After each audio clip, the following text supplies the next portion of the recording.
Yeah. You were just talking about the law, the framework, or the parameters that you worked on to harness this untapped potential of the Philippines. Congratulations, by the way, on the passage of that, our enactment of the Creative Industries Law. Can you talk about what does it provide? What do we benefit from it?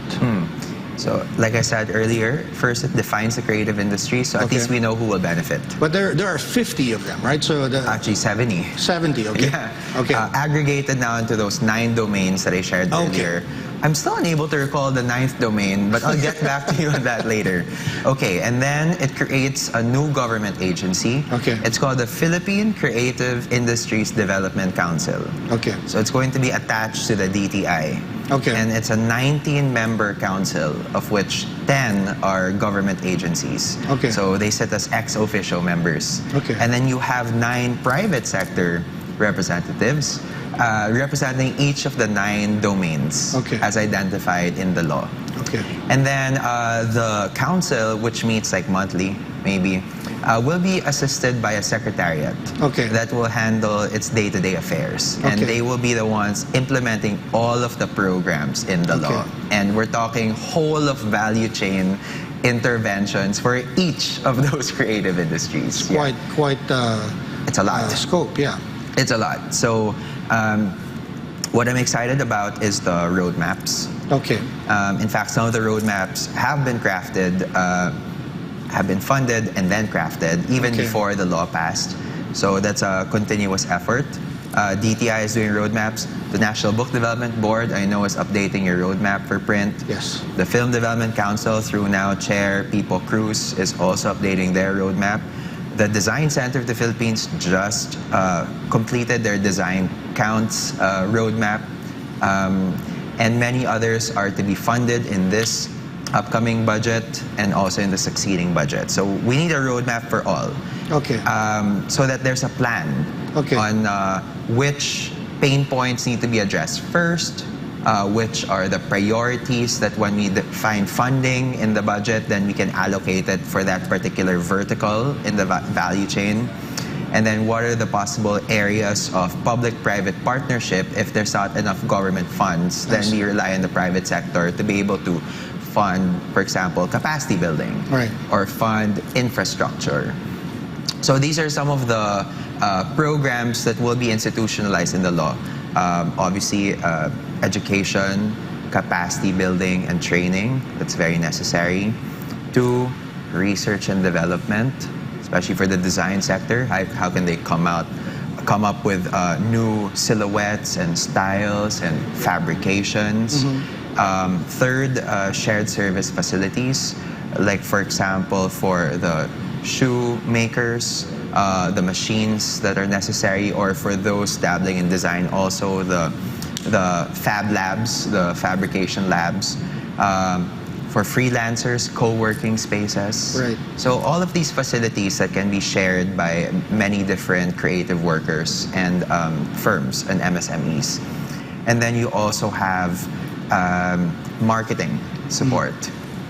So, getting them to digitalize, getting them to move their business operations online, or if they want to have their own online platform, to be able to distribute their services and their products.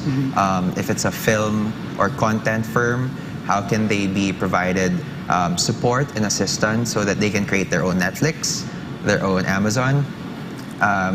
And then, of course, other more traditional marketing outlets, like, for example, for the design sector, if they want to join trade shows abroad, to be able to market themselves to the international community. SITEM is already doing that quite successfully. But how can we empower SITEM more so that they can have more resources to be able to join other trade shows? And of course, you guys are in the Frankfurt Book Fair, also pushing our print output. So marketing and distribution, there's really a lot. Yeah, so you mentioned a number of government agencies, including the NBDB, which I chair, but also the Design Center, the Film Development Council. So are you looking at this council to merely complement These other existing agencies, are you looking to consolidate them later on into one major, super body for creative industries? Because you mentioned in other countries like Thailand, I think this was your example when we were talking before the show, where they've actually merged specifically the creative industries initiatives with tourism. So it became the tourism and creative industries, I guess, ministry or whatever. Yes. So what is the long-term vision that you hope to happen? I mean, hopefully it would have its own department someday. But for now, we have this new government agency that will coordinate and synergize all of these efforts that sometimes they are synergistic, especially I remember during the time of Chair Liza Dino Seguera with the FDCP, like she really actively reached out to all these government agencies to foster collaborations. But then sometimes a lot of the services that are being extended to the sector is happening in silos. And so this basically synergizes all these like different agencies that are of the capacity to support, assist, or even address problems and pain points in the creative industry so that there is a more whole-of-government approach to developing the sector. So would it be correct to say that instead of merely relying on the initiative of the executive director of these bodies, some of them may be good, like Lisa, but some may not be, you're institutionalizing this collaborative effort? Would that be a correct way to describe it? That's precisely it. Through the council. Institutionalizing collaboration. And creating a whole-of-government approach towards developing the sector. Let me play devil's advocate a bit. And I want to talk specifically about movies, because your family comes from the vaunted Vera Perez clan, right, who is well known in the movie industry. Yes. As you said yourself, you were in media, and I think you're also still actively involved in the arts now through directing a play that's coming up. Maybe we can talk about that. But my freelance gig. It seems to me, and I guess you have to correct me if I'm wrong here, that the industry suffered, I suppose, through too much government attention that wanted to tax something that was obviously successful, and I think to the detriment of the movie industry. There's that angle. Do you see that as a concern now that you were setting up a new government body, that somehow it may be better off that these industries are less governed or less regulated, less taxed? Whereas right now what we're thinking about is really the opposite, which is to put government resources now to see how we can revive them. Right. Well, since we're talking about film, there's this amusement tax issue that actually, if you think about it, why are we taxing amusement? In fact, why are we taxing so many things that are the output of the arts industries? Right. Well, I suppose it's in existing laws, and that's why we actually filed a bill in the previous Congress called the Film and Live Events Recovery Bill to abolish amusement tax for 2 years and with an extension of another 2 years, and then soon after that, it's earmarking collections from amusement tax towards the creative industries. Obviously, there was the thing that happened before with the Cinema Evaluation Board, which is a regular program of the Film Development Council of the Philippines.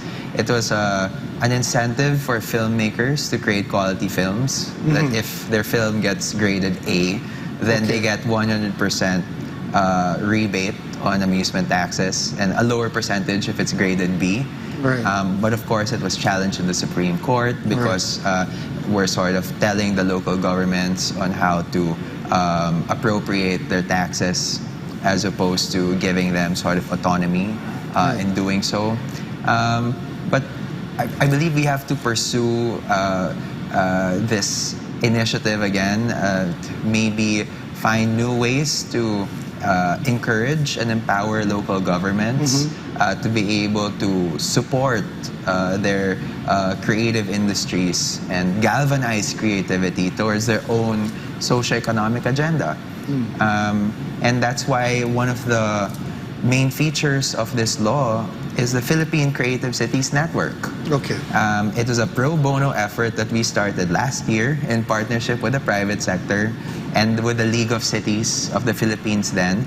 And we were sort of capacity building and explaining to all the cities that have signified their intention to join the network on how they can support their local creatives, their grassroots creatives. Because we already foresaw there being some kind of ocean between the law and this national government agency and the grassroots creative in the barangay. Yeah. So how are you able to access this council that's attached to the DTI? And that's why one of the salient points of the measure is really not just the Philippine Creative Cities Network, but also activating the local and culture arts councils in the LGU level and getting them to, one, take stock of who the creatives are in our neighborhoods so that knowing who they are, we can also help them out. And third, also coordinate all of the initiatives and measures of the national to the local and the local to the national. And so to your question earlier about are we governing creatives too much?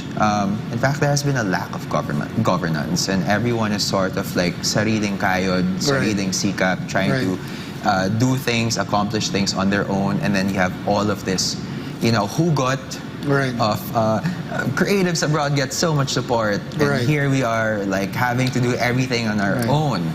And so it really goes back to recognizing the value that creatives, that creative firms, that people in this particular sector bring to the table and bring to the country, and then paying that forward. And that's actually what we envision through this law. Right. So please hold that thought. We'll be right back. We have to take another break. This is Business and Politics on SMNI.